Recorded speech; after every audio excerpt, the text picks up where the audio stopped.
Bien, queridos hermanos, bienvenidos una vez más para continuar el estudio que hasta ahora hemos hecho Apocalipsis. Hoy vamos a hacer algo especial. Vamos a hacer una pausa en el estudio de Apocalipsis porque es trascendental que podamos entender un tema que es muy controversial hoy dentro del cristianismo y que, como algunos dicen y aseveran, está dividiendo el cristianismo.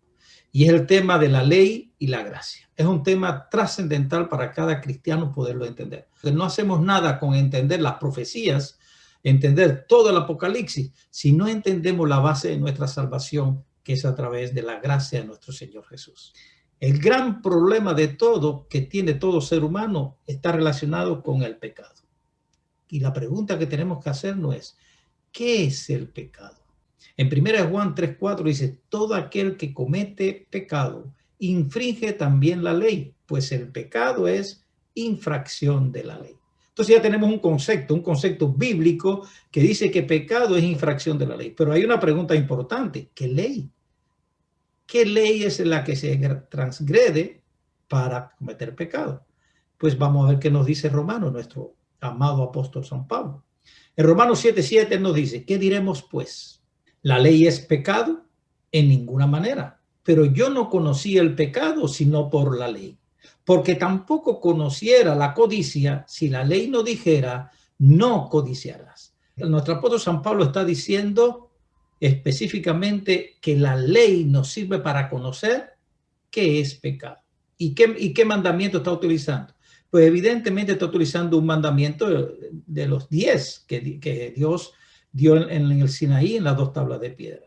Y es el 10º mandamiento donde dice, no codiciarás la casa de tu prójimo, no codiciarás la mujer de tu prójimo, ni su siervo, ni su criada, ni su buey, ni su asno, ni cosa alguna de tu prójimo.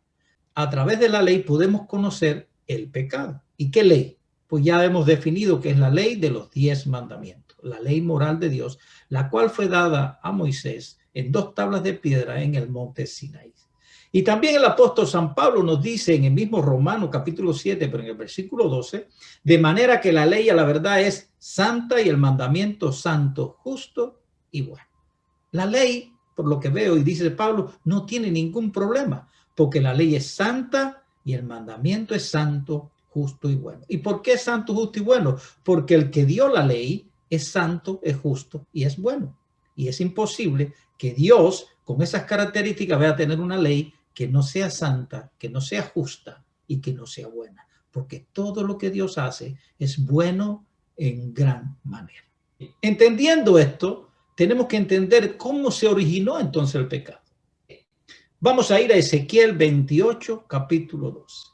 Y aquí el profeta, dicho Dios utilizando al profeta, utiliza el símbolo de un rey pagano, de un rey de este mundo, para simbolizar al verdadero culpable del pecado.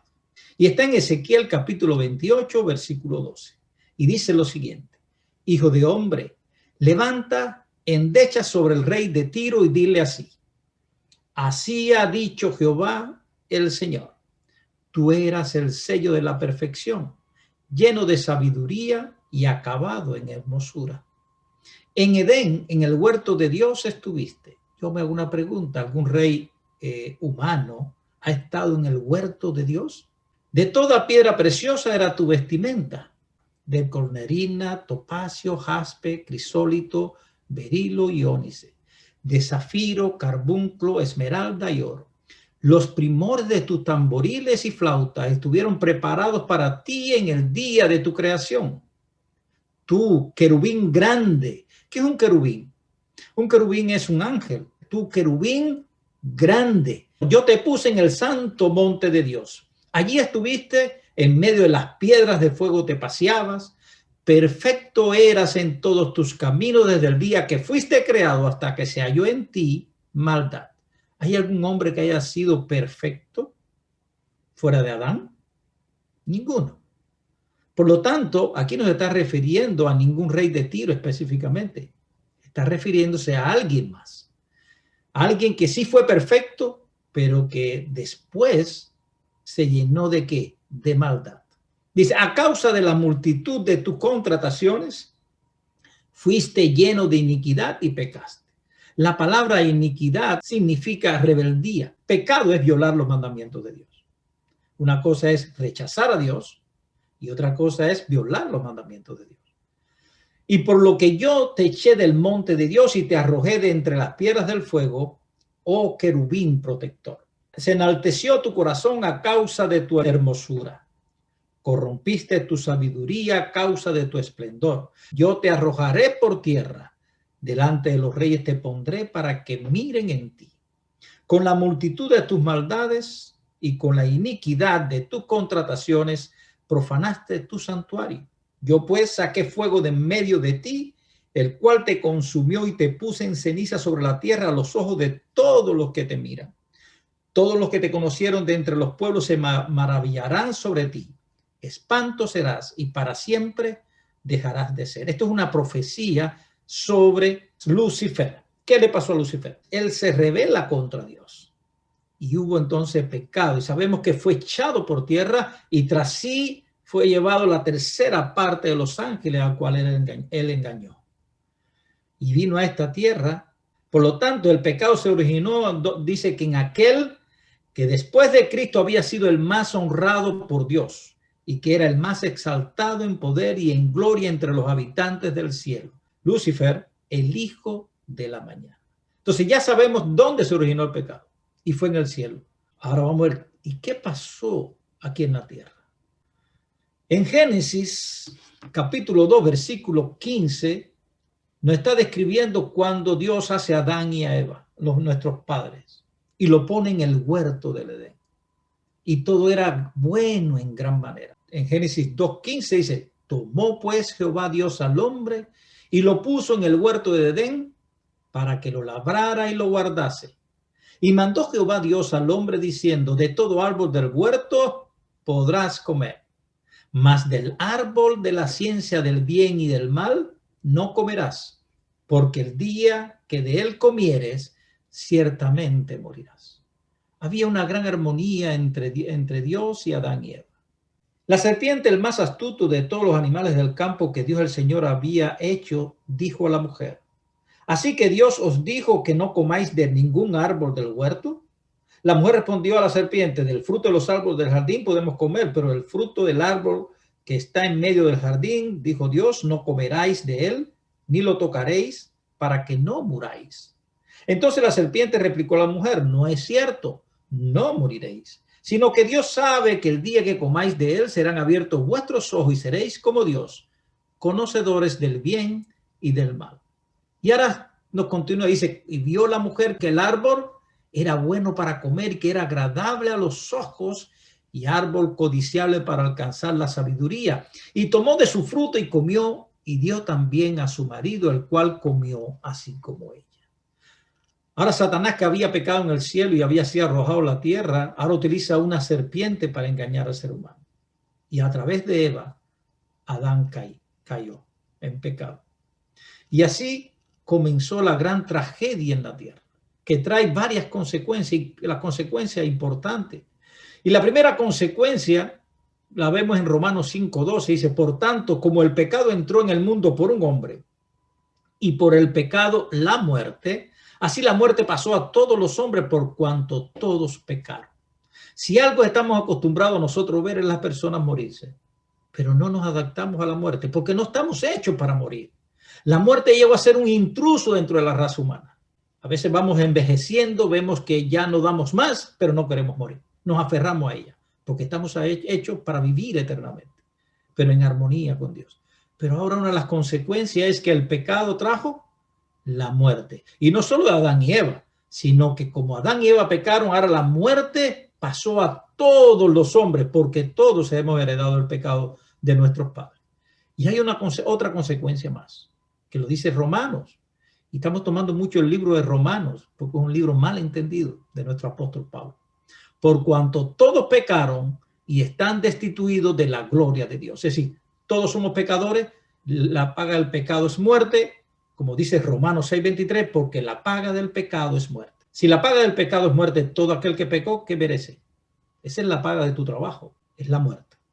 Y estamos destituidos de la gloria de Dios. Estamos alejados totalmente de Dios. Hay quien tiene el concepto y muy bien establecido, muy bien, de que pecado es estar separado de Dios. Claro, el pecado es la señal de que estamos separados de Dios. Porque cuando Adán y Eva estaban en armonía con Dios, no pecaban. Cuando se separan de Dios, es cuando aparece el pecado. El pecado es errar al blanco, es estar separado de Dios. Y como consecuencia de tú separarte de Dios, violas los mandamientos de Dios. Porque es imposible guardar los mandamientos de Dios separado de Dios. Porque la ley es espiritual y eso lo vamos a ver. Y nosotros cuando estamos en Dios, en Cristo Jesús, somos seres espirituales. Pero cuando nos alejamos de Dios, llegamos a ser seres carnales. Y los seres carnales no pueden guardar una ley espiritual. Podemos guardar una ley carnal. Por ejemplo, la ley carnal son las leyes que hacemos los hombres. Hay leyes del tránsito y nosotros como hombres la podemos cumplir porque son leyes hechas por los hombres. Pero una ley que es espiritual es imposible guardar por un ser carnal. Y esto es importante entenderlo. Por lo tanto, después que nuestros seres que eran espirituales, Adán y Eva, pecaron, se hicieron seres carnales, nunca más el hombre puede cumplir la ley de Dios. Nunca más. Pero todo esto, simplemente la paga del pecado es muerte, está ratificando lo que Dios le dijo a Adán y Eva. ¿Qué le dijo? Mas del árbol de la ciencia del bien y del mal no comerás, porque el día que de él comieres, ¿qué pasará? De ciertamente morirás. Se cumple lo que Dios le había dicho a nuestros padres. Ahora, ¿esto queda así? No. Dios tiene una solución. ¿Y cuál es la solución? El mismo Génesis nos la cuenta. Génesis 3:15 viene la primera profecía bíblica. Y esto es una profecía mesiánica. Y dice, y pondré enemistad entre ti y la mujer, y entre tu simiente y la simiente suya. Esta te herirá en la cabeza y tú le herirás en el calcañar. Hoy no voy a explicar mucho esta profecía porque el próximo tema que vamos a dar es Apocalipsis capítulo 12, que está íntimamente relacionada con esta profecía y la van a entender perfectamente. Esta es la profecía mesiánica de la salvación por la fe en Cristo Jesús. El conflicto que existe y que empezó a existir entre Cristo y Satanás por la redención de la raza humana. Y hay algo más importante. Adán y Eva cuando pecaron dice que se sentían desnudos y se avergonzaban uno del otro. ¿Y qué hicieron? Tomaron hojas de higuera, su misma justicia, y se ciñeron hojas de higuera, pero aún seguían viéndose desnudos, porque ellos estaban desnudos espiritualmente. Ahora eran seres carnales que estaban alejados de Dios. Y Dios empieza a buscar al ser humano. Y qué lindo es lo que Dios nos cuenta. Pero Dios el Señor llamó al hombre y le dijo, ¿dónde estás? Recordemos que ellos ya se separaron de Dios. El pecado nos separa de Dios, pero Dios nos busca. Nosotros somos incapaces de buscar a Dios. Nosotros nos escondemos de Dios porque es nuestra naturaleza. Nuestra naturaleza pecaminosa es alejarnos de todas las cosas que son santas. Y Dios es santo. Por eso es que Dios tiene que tomar la iniciativa al ser humano. ¿Y qué le dice? Pero Dios el Señor llamó al hombre y le dijo, ¿dónde estás? Y Adán respondió, oí tu andar por el jardín y tuve miedo porque estaba desnudo y me escondí. Cuando un niño hace algo malo, rompe un vaso en la casa, hace algo, no es normal que el niño vea dónde está la madre y dice, ah, mira, rompí esto. Eso no lo hacen. Ellos generalmente esconden lo que rompen, se esconden porque ellos saben que hicieron algo malo. Y eso es lo que hizo nuestros padres, lo que hicieron nuestros padres. Se escondieron. Ya no estaba en armonía con Dios. ¿Y qué es lo que hacemos nosotros en relación con Dios? En vez de nosotros buscar a Dios, nosotros nos escondemos constantemente de Dios. ¿Por qué? Porque tenemos temor a la santidad. Pero ahora Dios nos busca en su amor infinito. Y dice, ¿quién te enseñó que estabas desnudo? ¿Has comido el árbol que te prohibí comer? El hombre respondió, la mujer que me diste por compañera me dio del árbol y comí. Entonces Dios el Señor dijo a la mujer, ¿qué has hecho? Y la mujer respondió, la serpiente me engañó y comí. Y realmente la serpiente fue la que generó todo este problema. Pero como vemos, empezamos a echar la culpa uno a los otros. Pero no vamos a analizar el problema del pecado, sino vamos a analizar el problema de la ley y la gracia. Y ahora dice lo siguiente, y esto es importantísimo. Y es solamente un versículo pequeño en la palabra de Dios, pero que dice muchísimo. En el versículo 21, Génesis 3:21 dice, y Jehová Dios hizo al hombre y a su mujer túnicas de pieles y los vistió. Ellos se vistieron con hojas de higuera y aún se veían desnudos. Ahora Dios los viste. ¿Quién es el que los viste? Dios es el que los viste, para que ellos no se vieran desnudos. ¿Y de qué los vistió? Dice que hizo túnicas de pieles. ¿Y la piel de dónde sale? Para que exista una piel tiene que haber el sacrificio de un animal. Ahí apareció el primer sacrificio del cordero. El primer cordero sacrificado se hizo en el mismo Génesis, cuando Adán y Eva pecaron. Y Dios mismo tejió esos vestidos y los vistió, simbolizando la justicia de nuestro Señor Jesucristo, que nos viste y nos cubre toda nuestra maldad. ¿Saben algo? Esto es muy importante entender. Primer sacrificio que representaba a Jesús. En ese día, Jesús se dispuso a morir por la raza humana, pero no murió ese día, sino que como sustituto puso un cordero. Y ese cordero representaba a nuestro Señor Jesús, que un día iba a venir a morir por la raza humana. Pero en promesa, Jesús moría por el ser humano. En resumen, vamos ahora a entender hasta aquí qué es lo que hemos estudiado. Tenemos la ley de los 10 mandamientos. ¿Y qué pasaba con la ley de los 10 mandamientos? Que es santa, justa y buena. Bien, pues cuando Adán y Eva vivían en armonía con la ley de Dios, dice, y estaban ambos desnudos, Adán y su mujer, y no se avergonzaban. Cuando no había entrado el pecado, ellos estaban desnudos, pero ellos no tenían vergüenza ninguna. Ellos estaban en armonía con Dios, ellos estaban en armonía con la ley de Dios, y por lo tanto no había vergüenza ninguna. Todo era bueno en gran manera. Todo era felicidad, todo era armonía en el Edén, y algo pasó. Adán y Eva infringen la ley. Y el infringir la ley, eso se le llama pecado. ¿Y cuál es la consecuencia del pecado? La muerte. Debían morir, porque Romanos 6:23, como vimos, dice, porque la paga del pecado es muerte. Ahora, pero hay algo que sucedió. Adán y Eva no murieron ese día. ¿Qué pasó que Adán y Eva no murieron? Dios dijo, el día que comáis de él, de cierto morirás. Pero ese día Adán y Eva murieron. No, dice que Adán después tuvo hijos e hijas y vivió 930 años. En Génesis 3:21 vimos que Jehová, Dios, hizo al hombre y a su mujer túnicas de pieles y los vistió. Lo que sucedió, y ya lo explicamos, es que ese día Jesús se dispuso a morir por Adán y Eva, por toda la raza humana. Él decidió entregar su vida por nuestro rescate y se sacrificó el primer cordero, símbolo del sacrificio de nuestro Señor Jesús. Fue el primer sacrificio que representaba el sacrificio de nuestro Señor Jesucristo. Y esa es la solución al problema. ¿Cuál era la solución al problema? El problema no está en la ley de los 10 mandamientos como están aquí. El que cumple la ley de los 10 mandamientos, cuando ellos cumplían la ley de los 10 mandamientos, ellos estaban en armonía con Dios. Ellos no se avergonzaban. El problema comienza cuando ellos infringen la ley. Y ahora Dios busca al ser humano y le da la solución. ¿Y cuál es la solución? Pues el sacrificio de nuestro Señor Jesucristo en nuestro lugar.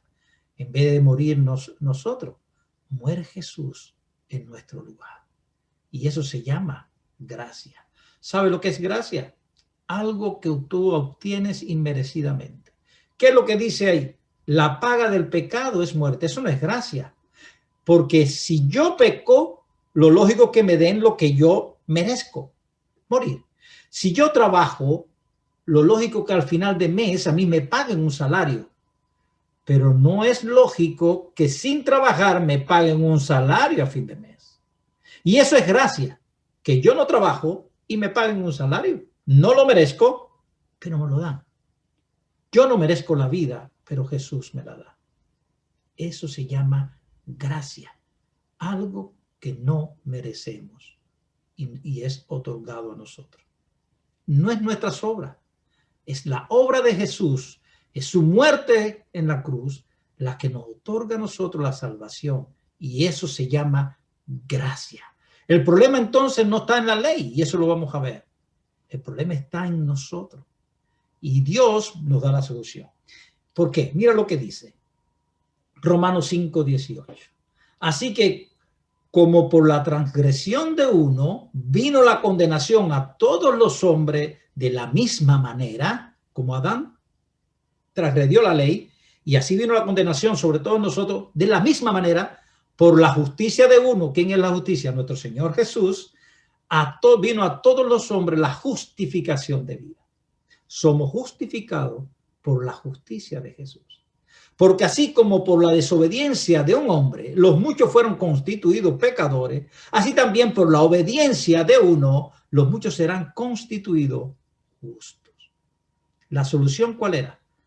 La muerte de nuestro Señor Jesús. Por lo tanto, vemos que la solución de Adán y Eva era Jesús.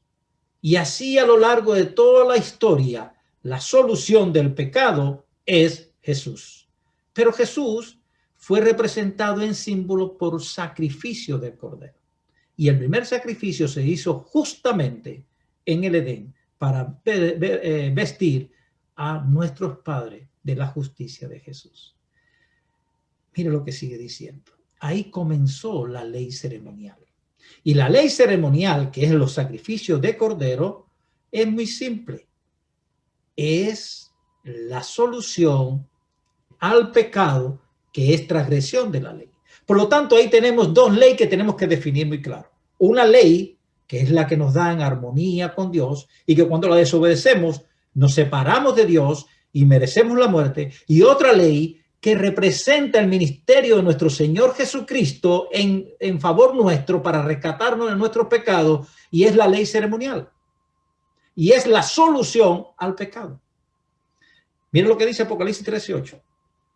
Y la adoraron todos los moradores de la tierra cuyos nombres no estén escritos en el libro de la vida del Cordero, que fue inmolado desde el principio del mundo. Yo pregunto, ¿cuándo fue inmolado realmente Cristo en la cruz del Calvario? Hace 2000 años. Pero dice Apocalipsis 13:8 que fue inmolado desde el principio del mundo, porque en símbolo Cristo se dispuso a morir por la raza humana, pero utilizó un simbolismo, y el simbolismo fue la muerte del Cordero, que representaba que Cristo un día iba a venir a morir por nosotros en la cruz del Calvario. Por lo tanto, Adán y Eva ejercieron fe en que ese Cordero representaba al Mesías que iba a morir por ellos, y por eso son salvos por la fe. Por la gracia de nuestro Señor Jesucristo a través de la fe, porque ellos se dejaron vestir por Dios, tuvieron fe y dijeron, yo sé que esto es la justicia de mi Dios, que un día vendrá a dar su vida por mí en rescate de mis pecados.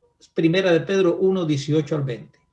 Fuisteis rescatados con la sangre preciosa de Cristo, y ahora ¿cómo te lo compara? Como de un cordero sin mancha y sin contaminación, ya destinado. ¿Desde cuándo estaba destinado Jesús al sacrificio?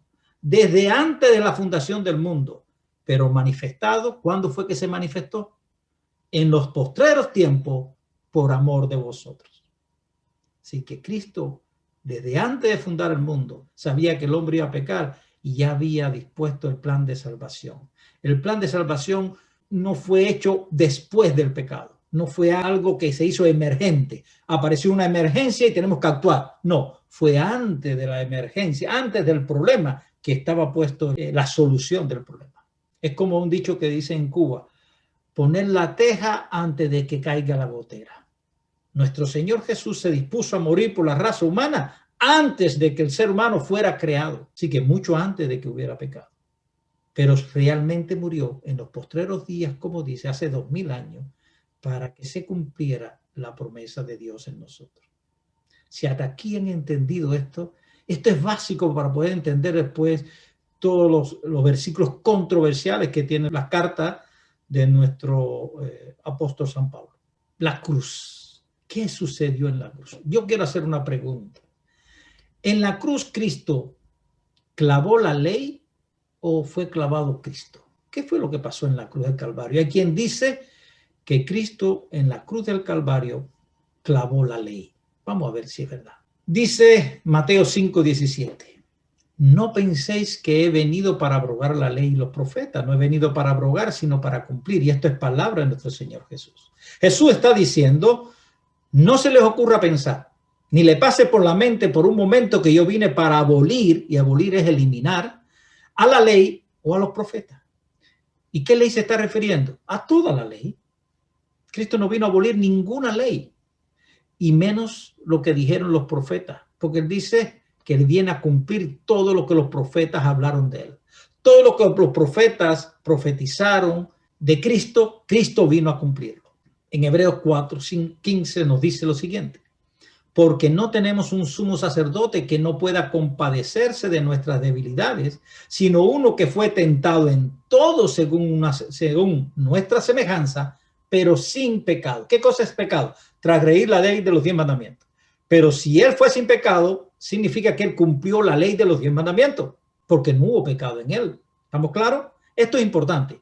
Cristo cumplió la ley de los 10 mandamientos, cumpliendo lo que él prometió en Mateo 5:17. No penséis que he venido a abrogar la ley y los profetas, no he venido para abrogar, sino para cumplir. Pero vamos a seguir.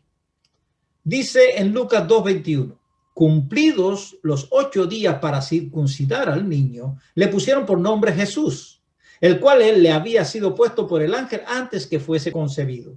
Y cuando se cumplieron los días de la purificación de ellos conforme a la ley de Moisés, le trajeron a Jerusalén para presentarlo al Señor. Como está escrito en la ley del Señor, todo varón que abriere la matriz será llamado santo del Señor. Y para ofrecer conforme a lo que dice en la ley del Señor, un par de tórtolas o 2 palominos. Así que Cristo nace y al nacer ya empieza a cumplir toda la ley, porque hizo todo lo que hacía de acuerdo a la ley de Moisés. Fue presentado en el templo, fue circuncidado al 8º día, como estaba prescrito en la ley de Moisés. Así que Cristo cumplía la ley de Moisés. Sabemos también en la historia de Jesús que cuando tenía, creo que 12 años, se extravió en el templo. ¿Y qué hacía en el templo? Simplemente ellos fueron a cumplir las fiestas que se celebraban en la Pascua. Como todos los judíos acudían a Jerusalén en el tiempo de la semana de la Pascua a celebrar la fiesta de la Pascua. Y él lo cumplía también. Y sigue diciendo la palabra de Dios en 1 Corintios 5:7. Limpiaos pues de la vieja levadura para que seáis nueva masa, sin levadura como sois, porque nuestra Pascua, que es Cristo, ya fue sacrificada por nosotros. ¿Quién es nuestra Pascua? La fiesta de la Pascua, ¿qué se hacía? Se mataba un cordero. ¿Y qué representaba ese cordero de la Pascua? A nuestro Señor Jesús. Y dice que nuestra Pascua ya fue celebrada. Fue sacrificada y es Cristo. ¿Sabe qué día se celebraba la Pascua? El día 14 de Nisan. Ahí me gustaría mucho hablar un poquito sobre la ley y las fiestas para que puedan entender qué significa todo esto.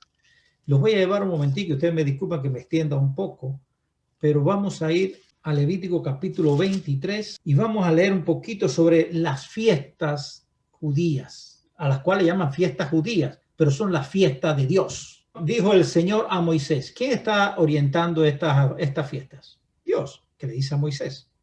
Di a los israelitas, estas son las fiestas establecidas por el Señor en que convocaréis asamblea santa. Dice, 6 días se trabajará, pero el 7º día será sábado, es sagrado, día de reposo, santa reunión. Ningún trabajo haréis, será sábado consagrado al Señor donde quiera que habitéis.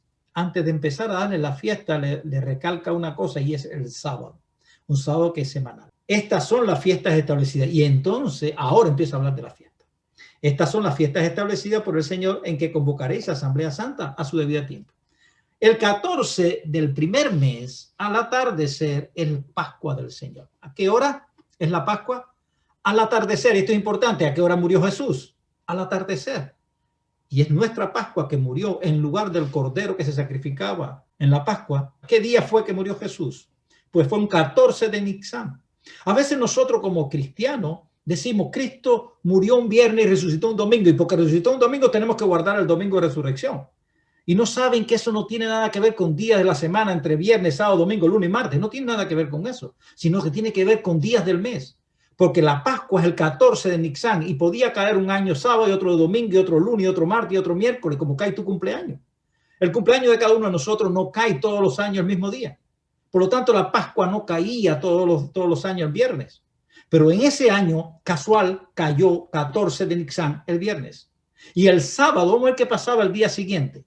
El 15 de ese mes, no el sábado, sino el 15 de ese mes, que podía ser cualquier día de la semana, dice, es la fiesta del pan sin levadura en honor del Señor. Durante 7 días comeréis pan sin levadura. Es decir, el día 14 es día de Pascua, el día 15 comienza una semana de fiesta que se llamaba la fiesta de los panes sin levadura, donde se comía pan sin levadura. Pero mira qué interesante, el primer día de la fiesta de los panes sin levadura y el último eran días de reposo. Por eso es que Juan dice que ese sábado en que murió Jesús era un sábado grande, porque coincidía el sábado de la semana con el sábado ceremonial de la fiesta de los panes sin levadura. Por eso dice, es un sábado grande, en el cual Jesús reposó, no por ser sábado semanal, sino porque ser el 15, donde comienza la fiesta de los panes sin levadura y que era sábado de reposo. Y vamos a ver si es verdad. El 15 de ese mes es la fiesta del pan sin levadura en honor del Señor. Durante 7 días comerá el pan sin levadura. El primer día tendréis asamblea santa, ningún trabajo servil haréis. Y cada día ofreceréis al Señor una ofrenda abrasada en fuego. Y el 7º día habrá asamblea santa y ningún trabajo servil haréis. El día 14, día de la Pascua. Cristo murió un viernes 14 de Nisan, del primer mes judío. Y Cristo reposa el día 15 de Nisan en la tumba como estaba establecida en la fiesta de la Pascua. Y Cristo resucita el otro día que cayó domingo, pero no era porque era domingo, sino porque era el segundo día de la fiesta de los panes sin levadura. Y vamos a ver qué pasaba ese día. Dice, dijo el Señor a Moisés, di a los israelitas, cuando entréis en la tierra que os doy y cosechéis el trigo, traeréis al sacerdote la primera gavilla, primicia del primer fruto de vuestra cosecha. Él mecerá esa gavilla ante el Señor para que seáis aceptos, y la mecerá el día que sigue el sábado. El mismo día que ofrecéis la gavilla, ofreceré al Señor como holocausto un cordero de 1 año, y así otras cosas más. Voy a explicarle. Él mecerá esa gavilla ante el Señor para que sea acepto. La mecerá el día que sigue al sábado. Por lo tanto, es obligatorio, la gavilla mecida es el día que le sigue al sábado. Es obligatorio. No importa el día que hubiera muerto Cristo. Esa es la fiesta de los panes sin levadura, pero la gavilla mecida era otra cosa. Pero en esa semana, siempre la gavilla mecida se hacía un domingo, porque era el día siguiente del sábado. Porque el sábado era día de reposo, por lo tanto tenía que ser el día siguiente del sábado. Eso quiere decir que Cristo está cumpliendo las fiestas que Él le dio a su pueblo. Y también después viene la fiesta del Pentecostés, cuando es derramado el Espíritu Santo, que se cumplió el derramamiento del Espíritu Santo. Después viene el día de expiación, que se cumplió en 1844, que nosotros hemos hablado sobre eso. Y después nos falta por cumplir la fiesta de las cabañas, que es cuando nosotros estemos todos juntos con el Señor en la gran cena del Señor en el cielo. Por lo tanto, Cristo no solamente cumplió la ley moral de Dios, la ley de los 10 mandamientos y fue sin pecado, sino que Él cumple todas las fiestas, ¿sí? Toda la ley ceremonial. Y es importante que esto lo entienda y vamos a seguir.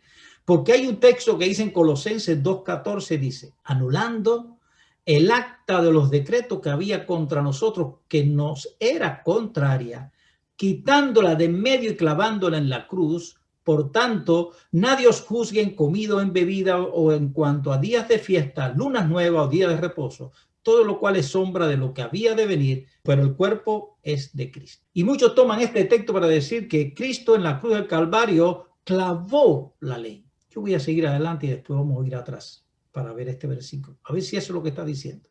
¿Qué ley clavó Cristo en la cruz? Si es que clavó alguna ley. Vamos a seguir. Ahí está la ley de los 10 mandamientos. Cuando antes de Cristo, en el Antiguo Testamento, antes de la cruz, ahí a lo mejor lo puede interpretar como antes de Cristo, no importa. Antes de Cristo o antes de la cruz, ¿qué es lo que se regía? La ley. Cuando un ser del pueblo de Dios violaba un mandamiento de la ley de Dios, ¿qué tenía que hacer? Pues inmediatamente tenía que ir a la ley de Moisés y ver qué aplicaba en relación a su pecado. Recordemos que la infracción de la ley se llama pecado y que la ley ceremonial que representa la obra de Jesús en favor nuestro es la ley ceremonial, que es la ley de Moisés, es la solución para nuestro pecado. Recordemos que Cristo no había muerto en la cruz del Calvario, pero sí en promesas. ¿Qué pasaba en ese tiempo? Pues muy fácil. Cuando yo pecaba en ese tiempo, yo iba a la ley de Moisés y yo llevaba al templo lo que me pedía la ley de Moisés. Eso no significa que el cordero que se sacrificaba en el santuario me perdonaba los pecados, porque ningún cordero, ninguna sangre de un macho cabrío ni de cordero puede perdonar nuestros pecados, solamente la sangre preciosa de nuestro Señor Jesús. Pero Jesús no había muerto. Todo eso era símbolo de que Jesús un día iba a morir. Entonces entraba en proceso mi arrepentimiento. Yo hacía una solicitud de perdón. Eso es lo que quedaba. Y eso quedaba registrado donde en el santuario, en el cielo, Dios registraba. Carlos pecó, llevó ofrenda por fe, llevó la ofrenda. Recordemos que por fe, pues si yo no creo en eso, no lo hago. Pero yo tenía fe que ese cordero representaba a mi Señor Jesús, que un día iba a morir por mí, y entonces era acreditado y me ponían al lado la solicitud de perdón en proceso. Pero ¿hasta cuándo va a estar en proceso? ¿Era perdonado mi pecado? No. En pecado, pero quedaba registrado que estaba en proceso porque yo había hecho, de acuerdo a la ley de Dios que le había dado a Moisés, lo que requería la ley, pero no era perdonado. Jesús lleva una cuenta de cada uno de nuestros pecados y le ponía que estaba en proceso. Vamos a ver qué pasaba cuando Jesús estaba en esta tierra. Cuando Jesús estaba en esta tierra, él curó a personas, ¿cierto? ¿Y qué le decía? Mira lo que le dijo en Lucas 5:14. Esto fue una persona que fue curada por Jesús que tenía lepra. Y ahora él le dijo, y él le mandó que no lo dijese a nadie, sino ve, le dijo, muéstrate al sacerdote y ofrece por tu purificación según mandó ¿quién? Moisés, para testimonio de él. Es decir, que Jesús en ningún momento mandó a que no cumplieran la ley de Moisés. Todo lo contrario. Jesús no había muerto en la cruz aún. Por lo tanto, la ley de Moisés estaba vigente. Toda la ley ceremonial estaba vigente porque él mismo la cumplía. Y no solamente eso, sino mandaba que las otras personas la cumplieran, porque es la ley de él. Es lo que representaba su ministerio. ¿Cómo va a abolir lo que representa su ministerio? No sé si están entendiendo. Y esto es muy importante. Ahora, ¿qué sucede después de la cruz? Después de la cruz aparece la gracia. ¿Es que no había gracia antes? Sí. Cuando Dios nos da esta ley ceremonial es por gracia, porque nosotros deberíamos morir. Pero ahora tenemos una oportunidad de tener vida en Cristo Jesús si ejercemos fe en esta ley que representa el ministerio de Jesús. Pero ahora cuando viene Cristo, vamos a ver qué dice Mateo 27:51. Mira qué lindo está escribiendo aquí lo que pasó. Mateo capítulo 27, versículo 51. Vamos a empezar desde el 50. Entonces Jesús, habiendo otra vez exclamado a gran voz, exhaló el espíritu. Ahí Jesús muere en la cruz del Calvario. Y en ese momento que Jesús muere, mira lo que sucede. Mira lo que sucede. En eso, el velo del templo se rajó en dos desde arriba hacia abajo.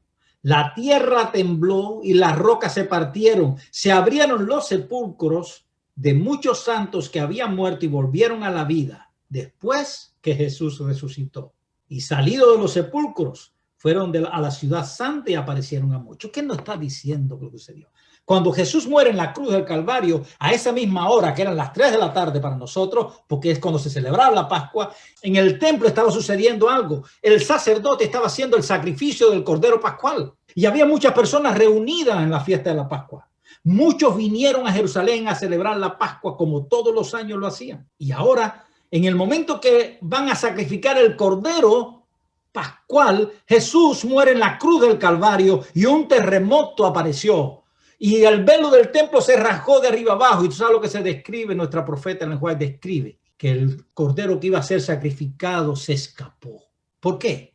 Porque ya no tenía que morir, porque en su lugar murió el verdadero Cordero que quita el pecado del mundo, como lo presentó Juan el Bautista. He ahí el Cordero de Dios que quita el pecado del mundo.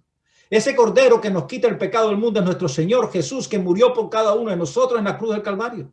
Por lo tanto, ya el Cordero ese ya no significaba nada. Ahora Jesús nos otorga su justicia. ¿Y qué fue lo que él clavó en la cruz del Calvario? Recordemos que cuando en el Antiguo Testamento, cuando uno pecaba, iba con un corderito, pero ese corderito no podía pagar mis pecados. Lo que quedaba era una cuenta por pagar el perdón de mis pecados. Pero cuando Cristo muere, por eso dice, anulando el acta de los decretos que había contra nosotros. Si Cristo no llega a morir en la cruz del Calvario, todos aquellos sacrificios que habían hecho los hombres de Dios en la antigüedad hubiesen sido en vano. De nada hubiera servido, porque la sangre de los machos cabríos no perdona nuestro pecado. Solo la sangre de Cristo. Pero ahora toda esa deuda que estaba acumulado, todas esas actas de decretos que habían contra nosotros, porque decían, tú pecaste, sí, mataste un cordero, pero que el cordero no es suficiente. Tú pecaste y te mereces morir. Pero ¿hasta cuándo van a estar guardado esto? Hasta que venga el real Cordero, que es Cristo Jesús. Y cuando Cristo muere en la cruz del Calvario, todas las actas y decretos de aquellas personas que habían ejercido fe en aquel Cordero que murió y que simbolizaba la muerte de nuestro Señor Jesucristo, dice que fue clavado en la cruz. Porque ¿quién fue clavado en la cruz realmente? Cristo Jesús fue clavado en la cruz. Y ya todas esas actas quedaron saldadas. Toda esa deuda quedó saldada. En ese momento, los pecados de todos aquellos que ejercieron la fe fueron perdonados porque fueron clavados en la cruz, fueron clavados en Cristo, que tomó todo nuestro pecado, y no nuestro, sino todos los pecados de los hombres de Dios que ejercieron fe en el futuro Mesías que había de venir. Y esto es importante entenderlo. Por tanto, de ahí dicen, nadie juzguen comida, bebida o días de fiesta. Ellos celebraron días de fiesta, ellos celebraron lunas nuevas, ellos celebraron todas las fiestas judías, ellos hicieron todos estos rituales, pero de nada les servía hasta que ¿qué? Hasta que vino Cristo. Y cuando vino Cristo, todo esto que estaba registrado, que ellos ejercieron la fe, se cumplió en la cruz del Calvario. Y ahora pregunto, ¿el ministerio de Jesús terminó? No terminó el ministerio de Jesús. Toda esa ley ritual representaba, recordemos, el ministerio de Jesús a favor nuestro. Y ahora Jesús, el verdadero Cordero, empieza a realizar el ministerio en favor de nosotros.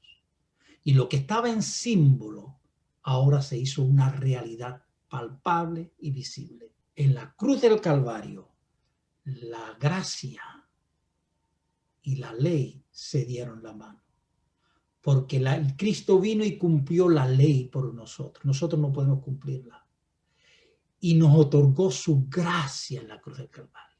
Y ahí en la cruz del Calvario, la ley y la gracia en Cristo Jesús se dieron la mano. Y aquellos que intentan separar la ley de la gracia están dividiendo a Jesucristo. Porque Cristo es la ley y Cristo es la gracia. Y esto es importante entenderlo. Y les voy a leer en Hebreos, el libro de Hebreos, que ahora lo van a entender perfectamente lo que le acabo de decir. Hebreos capítulo 9, del 1 al 14, mire lo que nos dice. El primer pacto tenía reglas para el culto y también un santuario terrenal. Se levantó una tienda. En su primera parte, llamada lugar santo, estaban las lámparas y la mesa y los panes de la presencia. Tras el segundo velo estaba la parte llamada lugar santísimo. Este tenía el incensario de oro y el arca del pacto cubierto de oro. Esta arca contenía una urna de oro con el maná, la vara de Aarón que reverdeció y las tablas del pacto. Sobre ella los querubines de gloria cubrían el propiciatorio. De estos objetos no hablaremos ahora en detalle. Estas cosas eran ordenadas así. En la primera parte entraba siempre los sacerdotes a cumplir los oficios del culto. Pero en la segunda parte entraba solo el sumo sacerdote una vez al año, no sin llevar sangre que ofrecía por sí mismo y por los pecados de ignorancia del pueblo. Con esto el Espíritu Santo da a entender que mientras que la primera tienda estaba en pie, el camino al lugar santísimo no estaba aún abierto.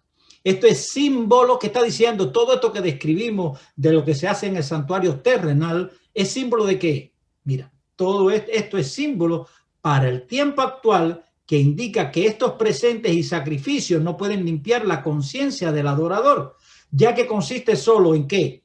Comidas, bebidas, diversos lavados y ceremonias impuestas hasta el tiempo ¿cuál? Hasta el tiempo de la renovación. Por eso dice, por tanto, nadie juzgue en comida o bebida en cuanto a días de fiesta, lunas nuevas. Todo esto es sombra de lo que había de venir, pero el cuerpo es de Cristo. Porque todo esto que se hacía en el santuario terrenal simbolizaba a nuestro Señor Jesús. Y cuando Cristo viene, nos damos cuenta que ahora viene el real, que esto quedó atrás. Ahora sigue diciendo, pero Cristo ya vino y ahora es el sumo sacerdote de los bienes definitivos.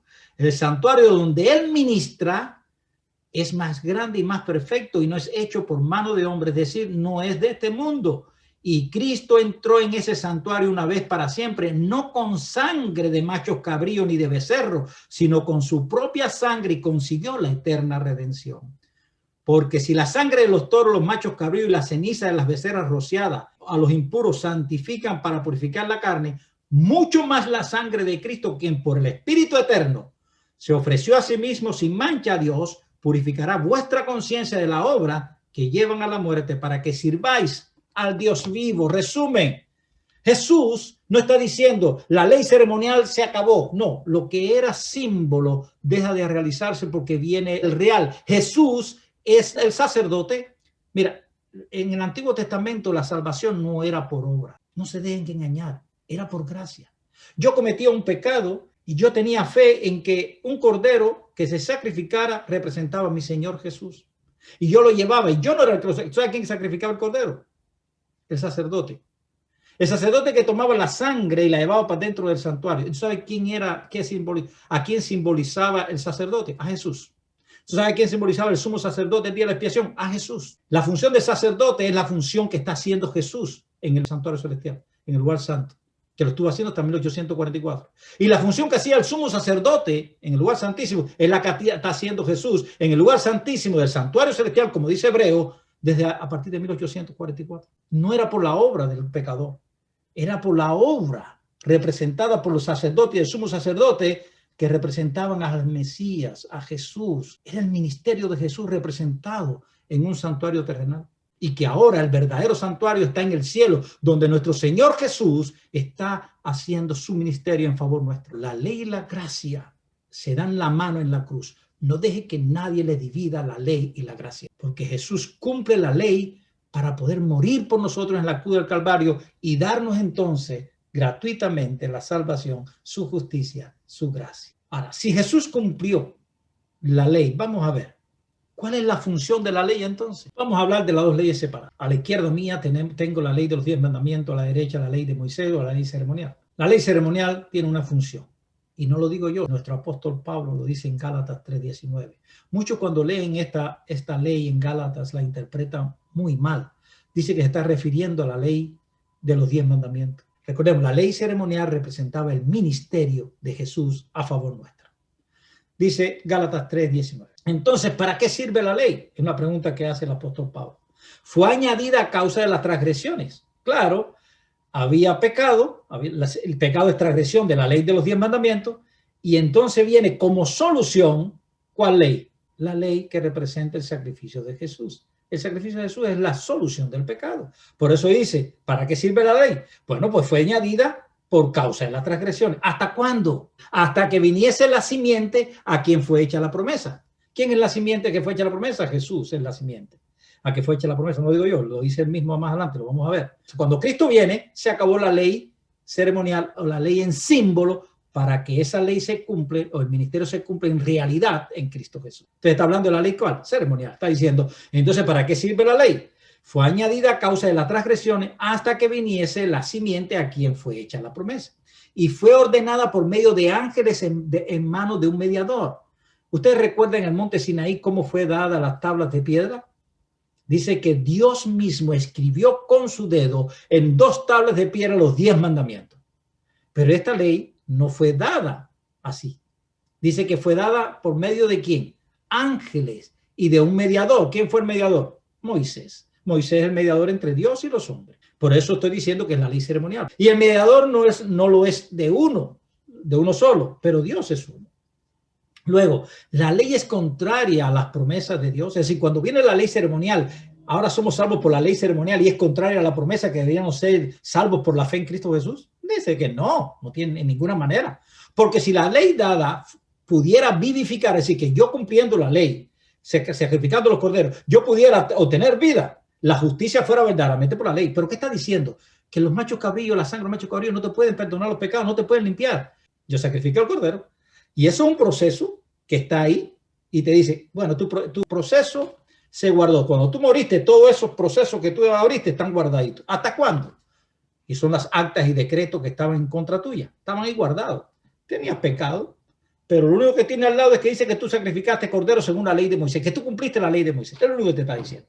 ¿Hasta cuándo? Bueno, hasta que venga Cristo.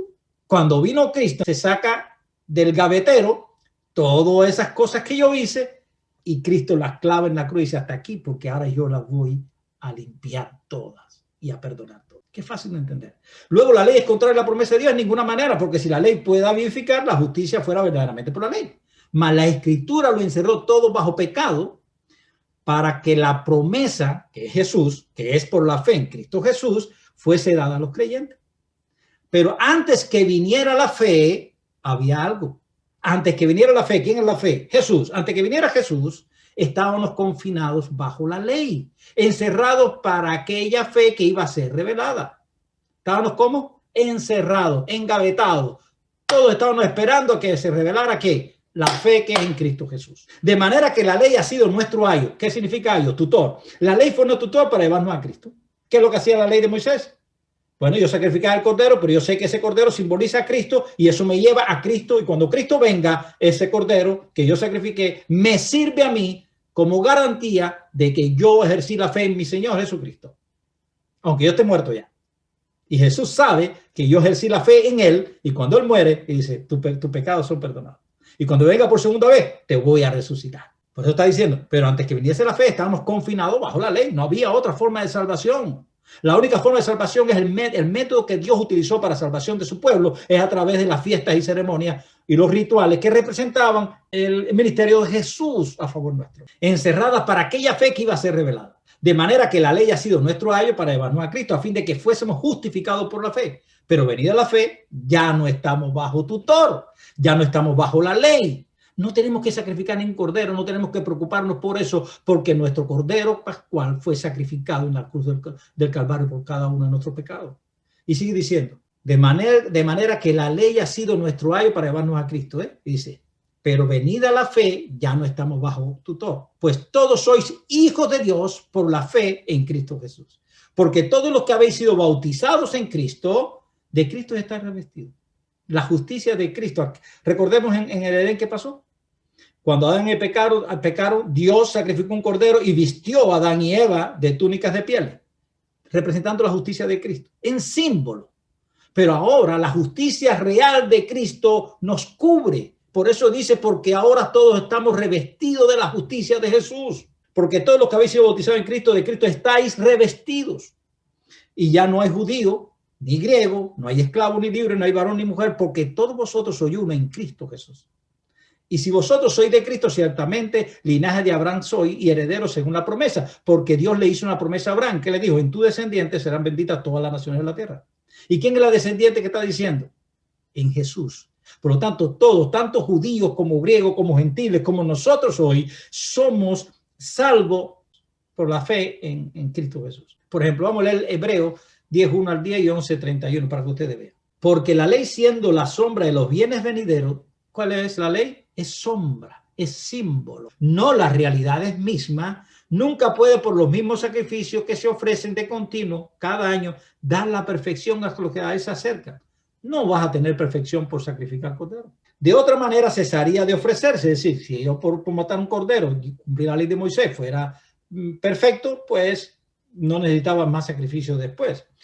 Los que tributan ese culto purificados de una vez no tendrían más conciencia de pecado, pero siguen teniendo pecado todos los días. ¿Recuerda lo que se hacía en el santuario terrenal? Todos los días había un sacrificio vespertino y uno matutino. Todos los días por la mañana, a las 9 de la mañana se sacrificaba un cordero y todos los días en la tarde se sacrificaba un cordero. De continuo, porque era un sacrificio continuo, porque continuamente estábamos pecando. Ahora, cuando viene Cristo, Cristo murió una sola vez por cada uno. Al contrario, con ellos se renueva cada año los recuerdos de los pecados. ¿Ves? Cada año que nos recuerda, el día de expiación, todos los años recuerda que sigo siendo pecador, que no se me ha limpiado el pecado, que el de los pecados del pasado los tengo arriba todavía, aunque sacrificamos al cordero. Porque la sangre de los toros y los machos cabríos no pueden quitar los pecados. Por eso cuando Cristo vino al mundo, dijo, sacrificio y ofrenda no quisiste, pero me preparaste un cuerpo. Es decir, Dios está diciendo, yo no quiero más sacrificio ni más ofrenda, pero dice que preparó el cuerpo. ¿Cuál cuerpo? El de Cristo. Holocausto y expiaciones por el pecado no te agradaron. Entonces dijo, aquí estoy, en el rollo del libro está escrito de mí. ¿De quién? De Jesús. Dios mío, vengo para hacer tu voluntad. Primero dijo, sacrificio y ofrenda por holocausto y expiaciones por el pecado no quisiste ni te agradaron, aunque la ley lo requería. Entonces agregó, aquí estoy para cumplir tu voluntad. Él quita lo primero para establecer lo segundo. En esa voluntad somos santificados por la ofrenda del cuerpo de Jesucristo, hecha una sola vez. La ley ceremonial muestra el ministerio de Jesús a favor de la raza caída. Al llegar Cristo, que es la promesa, las ceremonias caducan. Y esto es importante. ¿Qué fue lo que caducó? La ceremonia. No hay que hacer más sacrificio, no hay que hacer más fiesta. Hoy nosotros no celebramos ninguna fiesta judía, porque Cristo es nuestra fiesta. Pero no el ministerio de Jesús al cual señalaban. Todas esas fiestas señalaban el ministerio de Jesús. Pero el ministerio de Jesús no caducó. Lo que caducó fue el símbolo, pero la realidad continúa. Por eso Cristo hoy está en el santuario celestial, no hecho de mano humana, obrando por cada uno de nosotros, continuando su ministerio sacerdotal y sumo sacerdotal en el santuario celestial. La función de la ley. Vamos a hablar un poquito ahora sobre la ley de los 10 mandamientos. Ya vimos la función de la ley ceremonial y que ya esa se terminó, pero no lo que representaba. Lo que representaba el ministerio de Jesús continúa. Romanos 2:11 dice, porque no hay acepción de personas para con Dios, porque todos los que sin ley han pecado, sin ley también perecerán. Y todos los que bajo la ley han pecado, por la ley serán juzgados. Porque no son los oidores de la ley los justos ante Dios, sino los hacedores de la ley serán justificados. Todos los que sin ley han pecado, aquellos que no creen en la ley, que han pecado, dice, sin la ley, ¿qué pasará? Perecerán. Pero dice, todos los que están bajo la ley, los que están bajo la ley han pecado, dice, por la ley serán juzgados. Ahora, Santiago 2:8 al 13 dice, si en verdad cumplir la ley real, conforme a la escritura, amarás a tu prójimo como a ti mismo, bien hacéis. Pero si hacéis acepción de persona, cometéis pecados, quedáis convictos por la ley como transgresor. Porque cualquiera que guardare toda la ley, pero ofendiere en un punto, se hace culpable de todos. Porque el que dijo, no cometerás adulterio, también ha dicho, no matarás. Ahora bien, si no cometes adulterio, pero matas, ya te has hecho transgresor de la ley. Así hablad y así haced, como los que habéis de ser juzgados por la ley de la libertad. En el primer versículo está diciendo que seremos juzgados por la ley. Santiago también lo está diciendo que habemos de ser juzgados por la ley también. Entonces, por lo tanto, la ley, ¿qué es lo que nos hace? Juzgar. Esa es la función de la ley de los 10 mandamientos, juzgarnos. No nos salva. Si la ley te juzga, es igual que un espejo. ¿Qué pasa cuando nosotros nos levantamos? ¿Qué vamos? Cuando vamos al baño, lo primero que hacemos es mirar un espejo. ¿Por qué? Porque vamos a ver cómo amanecemos, qué problemas tenemos. Si estamos sucios, si estamos despeinados, todos los problemas que tenemos los vemos en el espejo. Y esa es la ley. La ley se manifiesta como un espejo, el cual nosotros nos podemos reflejar y nos da nuestra condición. Nos dice, nos juzga, nos dice cómo estamos. Solo eso. Pero la ley ahora nos dice, yo te juzgo, veo que estás mal, pero yo no puedo resolverte el problema. Yo te recomiendo la solución. ¿Y la solución cuál es? Si tú te miras en un espejo y tú te ves problemas y dices, estoy despeinado, ¿cuál es la solución? Enseguida estoy seguro que tomas un peine y te empiezas a peinar. Si tienes la cara sucia, vas y tomas agua y te empiezas a lavar la cara. Y cuando te miras a lavarte la cara, ¿qué es lo que hace toda persona? Vuelve a mirarse en el espejo. ¿Para qué? Para ver si quedé bien. Y si no quedaste bien otra vez y tienes más mancha, ¿qué es lo que haces? Vuelves al agua con jabón, te vuelves a lavar y después te secas y vuelves otra vez al espejo. Ah, ahora estoy bien. La ley de los 10 mandamientos es un espejo que nos juzga y nos dice en la condición en que estamos en relación a Dios. Cómo estamos en nuestra armonía con Dios. Simple eso. No dice nada más. No te salva. Así que no intentes guardar esa ley para salvarte, porque no te limpia. No puede hacer nada por ti, solo juzgarte. Por lo tanto, si tú te envasas nada más que en esta ley, mirándote en la ley y tratando de tú guardar la ley, como nosotros somos carnal y la ley es espiritual, no podemos resolver el problema con la ley. Tenemos que buscar a alguien que pueda resolver los problemas con la ley. ¿Y quién es el único que pudo guardar la ley? Es nuestro Señor Jesús. Pero ¿qué nos sucede mucho a nosotros? Si la ley es santa, es justa y es buena, entonces, pero nosotros ahora no queremos vernos mal, entonces le echamos la culpa al espejo. Nos miramos el espejo y dice, espejo, tú dices que tengo la cara sucia. No, y que estoy feo hoy. No puede ser, y rompe el espejo. Ahí tiene la señal. Rompemos el espejo, la culpa es el espejo. Y hay muchas personas, muchos cristianos que entonces la toman con la ley y quitan la ley. ¿Por qué? Porque quitando la ley ya no tengo problema con la ley. Todos los que están sin la ley y que han pecado sin la ley también perecerán. El hecho de que yo elimine la ley no significa que yo soy un pecador. La ignorancia de la ley no te exime de responsabilidad. La ley está. El hecho de que yo elimine la ley no significa que mi pecado se elimine. Mi pecado está y voy a morir con mi pecado. Que la ley me diga en qué condición está es importante. Tenemos que amar la ley porque la ley es santa, justa y buena y es buena para nosotros vernos, ver nuestra condición y decir, estoy muy mal, algo necesito. ¿Y qué necesito? Cristo Jesús. Pero si yo creo que yo soy bueno, yo no tengo necesidad de Jesús. Yo tengo necesidad de Jesús cuando me doy cuenta de que yo no soy bueno, de que yo tengo tantos problemas espirituales en mi vida que necesito a alguien que pueda remendarlo, porque yo por mí mismo no lo puedo hacer. La ley no me va a resolver el problema, pero me dice la condición que tengo y me está diciendo, ve a Jesús, que es el único que te puede resolver el problema. Porque la salvación es por la obra de Jesús. Todo lo hace Jesús. El ser humano no puede hacer nada para salvarse. Pero sí la ley está vigente. Y vamos a seguir. Cristo nos salva. Ahora la pregunta es, ¿en nuestros pecados o de nuestros pecados? Porque muchos creen que la ley fue abolida. Si la ley fue abolida, entonces el pecado no existe. Porque dice Pablo, yo no conociera el pecado sino por la ley. Dice 1 Pedro 2:24. Quien llevó, es decir, Jesús llevó él mismo nuestro pecado en su cuerpo sobre el madero, para que nosotros, estando muertos a los pecados, vivamos a la justicia y por cuya herida fuiste sanado. ¿Qué está diciendo? Cristo cargó mis pecados en la cruz del Calvario. ¿Para qué? Para yo obtener la justicia y vivir la justicia de Jesús. Es decir, Jesús vino y tuvo una vida santa. Y pregunto, si la paga del pecado es muerte, ¿por qué Jesús que no pecó murió? Muy simple. Porque Jesús murió mi muerte, la que yo debo morir, que la paga del pecado es muerte, y me dio su vida santa. Y eso es gracia, por gracia me la regaló. No porque la merezco, yo merezco la muerte, pero Él tomó mi muerte y me da su vida, su justicia. Y así yo tengo, ¿pero para qué? Para que nosotros, muertos al pecado, vivamos a la justicia. ¿Cuál justicia? La de Jesús. No es mi justicia. La justicia del ser humano es como trapo de inmundicia, dice la palabra de Dios. Pero tenemos que vivir la justicia del ser humano o la justicia de Jesús. Dice que es la justicia de Jesús.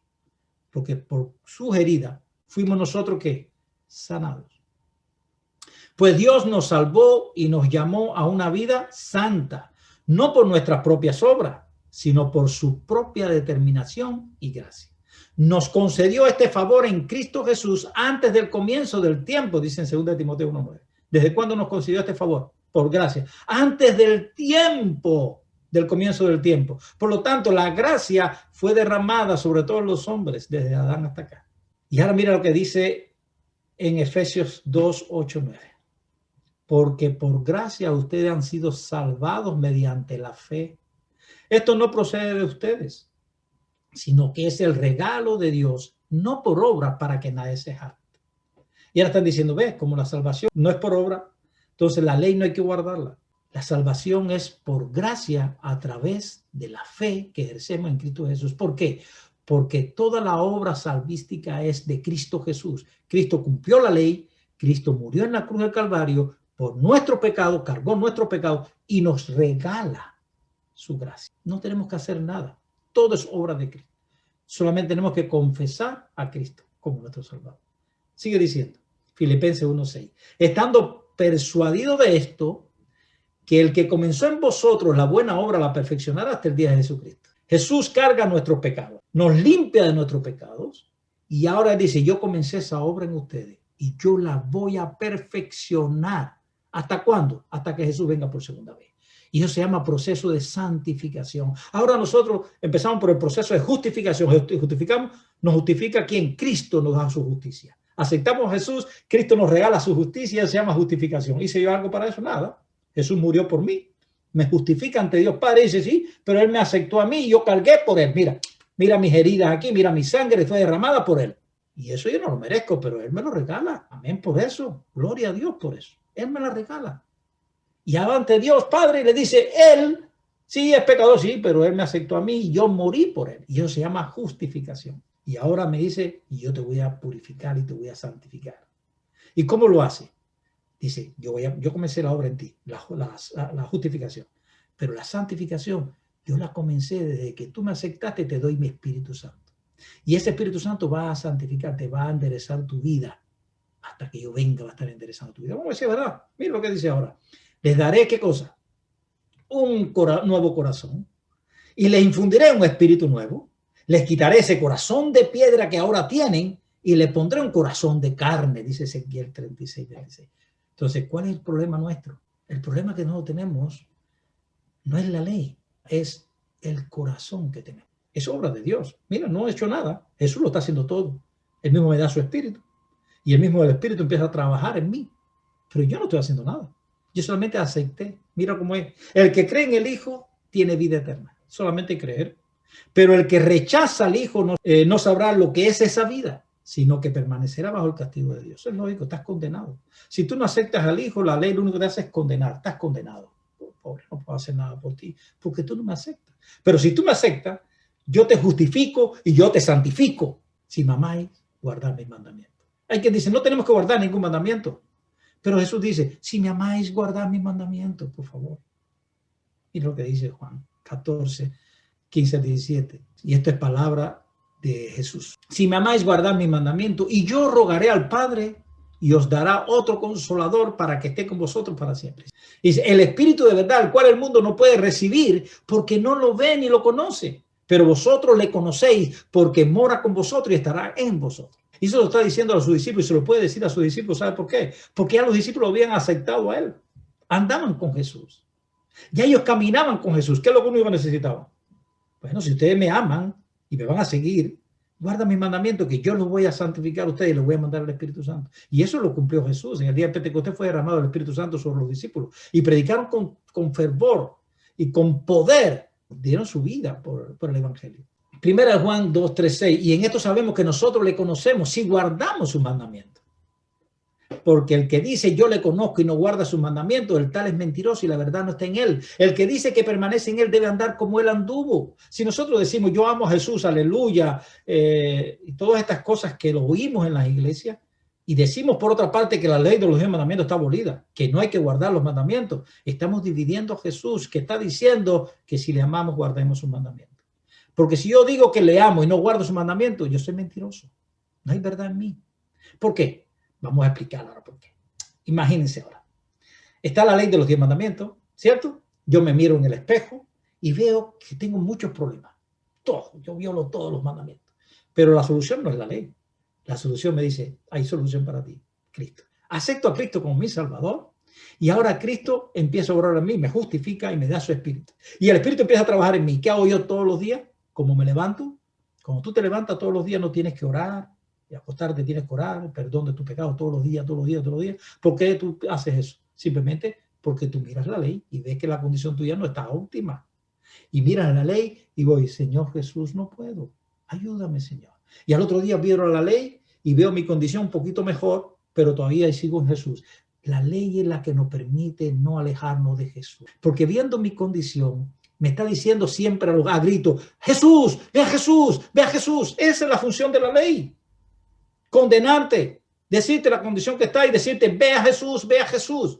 Ahora, cuando yo digo que amo a Jesús y el Espíritu de Dios está en mí, Él empieza a obrar en mí. Fíjate que no es mi obra, porque Él dice, no, porque son salvos por guardar la ley. Eso no lo ha dicho nadie. Yo soy salvo por aceptar a Jesús, pero Jesús no me deja así, sino que Él no me deja caído, Él me levanta, Él me da su Espíritu y me fortalece para cumplir la ley a través de mí. Y entonces cuando vea las manifestaciones de mi vida, ve que estoy cumpliendo la ley de los 10 mandamientos, ¿es por mi fuerza? No, es por la fuerza del Espíritu Santo. Es porque Jesús está en mí. Por eso Pablo puede decir, mas no vivo yo, mas vive ¿quién? Cristo en mí. Mas yo estoy crucificado, juntamente con Cristo estoy crucificado. Si Cristo mora en ti, no peca. Dice, todo el que está en Cristo no peca. ¿Y por qué? Porque Cristo no peca. Y si Cristo está en ti, no puede pecar, tú no puedes pecar porque Cristo no peca. Porque si tú pecas, Cristo ya no está en ti. Entonces, simplemente la ley es una manifestación de que estás en Dios. Por eso Jesús está diciendo, no es por eso, no es que tienes que guardar la ley para que estés en mí y ser salvo. No está diciendo eso, dice la manifestación de que realmente tú me amas. Fíjate bien en la ley, es que tú estás guardando los mandamientos. Si tú estás guardando los mandamientos, porque el hombre es imposible guardar los mandamientos. Imposible. No hay hombre que pueda guardar los mandamientos porque nosotros somos carnales y la ley es espiritual. No sé, es imposible. Solamente a través del Espíritu de Dios llegamos a ser espirituales para poder guardar una ley que es espiritual. Entonces, es la obra de Jesús por nosotros primero y en nosotros después a través de su Espíritu Santo. Entiendan esto de una vez. No es la obra de nadie para ser salvo. Es la obra siempre de Jesús. Y ahora el Espíritu Santo en nosotros nos conduce a la ley y nos dice, mira la ley, ¿cómo está? ¿Estás mal? Bueno, sabes que tienes que ir a Jesús, tienes que orar más, tienes que estudiar más la Biblia, tienes que predicar más, tienes que dar más testimonio, tienes que trabajar. ¿Pero quién está trabajando? Yo. El Espíritu que está en mí es el que me está trabajando constantemente. Lo que tengo que hacer me lleva a estudiar la Biblia, me lleva a esto, me lleva a lo otro para crecer espiritualmente y hoy creciendo y creciendo y creciendo. Y ese proceso de santificación que lo hace el Espíritu Santo. No es obra humana, no es obra humana. Entiéndenlo. Por eso es que Jesús dice, si me ama, guarda mis mandamientos. Porque el que dice, yo amo a Jesús, pero no está guardando los mandamientos, es un mentiroso, es mentira. Porque si tú realmente amaras a Jesús, el Espíritu Santo de Jesús estuviera en ti, no puedes violar los mandamientos. No puedes. Porque Jesús no es pecador. Estás diciendo entonces que la palabra de Dios es incierta. Dice, todo lo puedo en Cristo que me fortalece. Todo menos guardar la ley. Yo puedo todo en Cristo que me fortalece menos guardar la ley. Porque Cristo está en mí, pero como no tiene poder para hacerme que yo cumpla la ley. Está diciendo que el poder del Espíritu no puede obrar a través de ti. Si el Espíritu de Dios no puede obrar a través de ti, es simplemente porque no se lo permite. Por eso Jesús dice, yo toco la puerta y llamo. Si alguien abre la puerta, oye la voz y me abre la puerta, entraré a él y sanaré con él y él conmigo. Dime con quién anda y te diré quién eres. Dice, no todo el que me dice Señor, Señor entrará en el reino de los cielos, sino solo el que hace la voluntad de mi Padre que está en el cielo, dice Jesús. Muchos que dicen, aleluya, Señor es mi Salvador, Jesús es mi Salvador. ¿Pero qué? Dice, sino el que hace la voluntad de mi Padre que está en los cielos. Si no hace la voluntad de Dios, por mucho que digas aleluya y que digas que Cristo es tu Salvador y alabes al Señor todo lo que tú quieras, no vas a ser salvo. ¿Por qué? Muchos me dirán en aquel día, Señor, Señor, no profetizamos en tu nombre y en tu nombre echamos fuera demonios y en tu nombre hicimos muchos milagros. Y entonces les declararé, nunca os conocí apartado de mí, hacedores de maldad. La salvación es por gracia a través de la fe en Cristo Jesús, dice Romanos 8, 1 al 4. Es decir, Jesús carga nuestro pecado en la cruz y nos libra de la maldición de la ley, porque la ley lo que hace es condenarme. Pero ya ahora estoy sin pecado, Cristo me limpió, estoy sin pecado, la ley no puede decir culpable. ¿Por qué? Porque no tengo pecado, porque Cristo me perdonó todos los pecados. No puede decirme culpable. Y ahora nos da su Espíritu para que obre en nuestros corazones y nos da uno nuevo sensible a la voz de Dios. Ya no voy a hacer mi voluntad, sino voy a hacer la voluntad del Padre, porque voy a oír la voz del Espíritu y voy a guiarme por la voz del Espíritu. Y obra a través de nosotros para que podamos cumplir la ley y esta no pueda condenarnos. Por lo tanto, aquellos que predican a Jesús sin la ley o a la ley sin Jesús, están dividiendo a Jesús y Jesús se predica con su ley. Es la ley de Jesús. Es la ley del Cristo, que es la ley eterna. Si ustedes leen la palabra de Dios, dice que la ley es santa, justa y buena, y que la ley es eterna como la palabra de Dios es eterna, porque Jesús es el mismo ayer, hoy, por los siglos de los siglos. Jesús no cambia ni hay sombra de variación en él, y si no hay sombra de variación en él, su ley no puede variar tampoco. Él no puede juzgar a uno con una ley y a otro con otra ley, a los judíos con una ley y a los gentiles con otra ley, porque no sería justo. La misma norma tiene que ponernos a todos, pero nos da la salida. Yo sé que ustedes no pueden, pero la salida soy yo, dice Jesús. Es mi espíritu, dice Jesús. Ahora mira lo que dice Juan, el resumen de todo esto. Mirad cuál amor nos ha dado el Padre para que seamos llamados hijos de Dios. Por eso el mundo no nos conoce, porque no le conoció a él. Amados, ahora somos hijos de Dios y aún no se ha manifestado lo que hemos de ser. Pero sabemos que cuando Él se manifieste, seremos semejantes a Él, porque le veremos tal como Él es. Y todo aquel que tiene esta esperanza en Él se purifica a sí mismo, así como Él es puro. ¿Quedamos igual o nos purificamos? Todo aquel que comete pecado infringe también la ley, pues el pecado es infracción de la ley. Y sabéis que Él apareció ¿para qué? Para quitar nuestro pecado, y no hay pecado en Él. Todo aquel que permanece en él no peca. Todo aquel que peca no le ha visto ni le ha conocido. Hijitos, se lo está diciendo con cariño, hijitos, entiendan esto. Nadie os engañe. El que hace justicia es justo como Él es justo. El que practica el pecado es del diablo, por favor, porque el diablo peca desde el principio. Para esto apareció el Hijo de Dios, para deshacer las obras del diablo. Todo aquel que es nacido de Dios no practica el pecado, porque la simiente de Dios permanece ¿dónde? En Él. ¿Por qué es la simiente de Dios? Porque Jesús permanece en Él. Y no puede pecar porque es nacido de Dios. Ahora, Pablo, la ley y la gracia. Este es el gran problema. Todos los que tienen problemas con la ley y la gracia se basan en escritos de Pablo. Y mira lo que nos dice el apóstol Pedro en relación a los escritos de Pablo. Entiendan esto. Segunda de Pedro, grábenlo y guárdenlo. 3, 15, 16. Y tener entendido que la paciencia de nuestro Señor es para salvación. Como también nuestro amado hermano Pablo, según la sabiduría que le ha sido dada, os ha escrito casi en todas sus epístolas, hablando de ella, de estas cosas, entre las cuales que dice, hay algunas difíciles de entender, los cuales los indoctos e inconstantes tuercen, como también las otras escrituras para su propia perdición. Pablo nos está dando una advertencia, nos está diciendo, mira, los escritos de Pablo son difíciles de entender. Pablo es un filósofo. Él no escribe tan sencillo como yo. Yo soy un pescador, pero él no, es un filósofo. Hay muchas cosas que son difíciles de entender y para entender a Pablo tenemos que entenderlo a través de la luz de toda la palabra de Dios. Por eso es que hay versículos en Gálatas que las personas distorsionan, que hay versículos en Romanos que las personas distorsionan y hacen doctrinas, y Colosenses que las personas distorsionan y hacen doctrinas. La mayoría de las doctrinas evangélicas están basadas en los escritos de Pablo. La mayoría de las iglesias son paulinas, pero no se dan cuenta que la Biblia es un todo. Y tenemos que entenderlo en base a un todo. Y esto es lo que quiero dar hasta hoy, es bastante largo, por eso no puedo abordarlo todo. Quisiera abordar en el próximo tema todos estos capítulos y versículos, libros difíciles de entender, para que ustedes vean que a través de la lupa de lo que vimos hoy, el que es la base para entender la fe y la gracia, son fáciles de entender. Pero si nosotros quitamos esta base, podemos interpretar cualquier cosa y cometer muchos errores. Prediquemos a Cristo en su ley y en su gracia.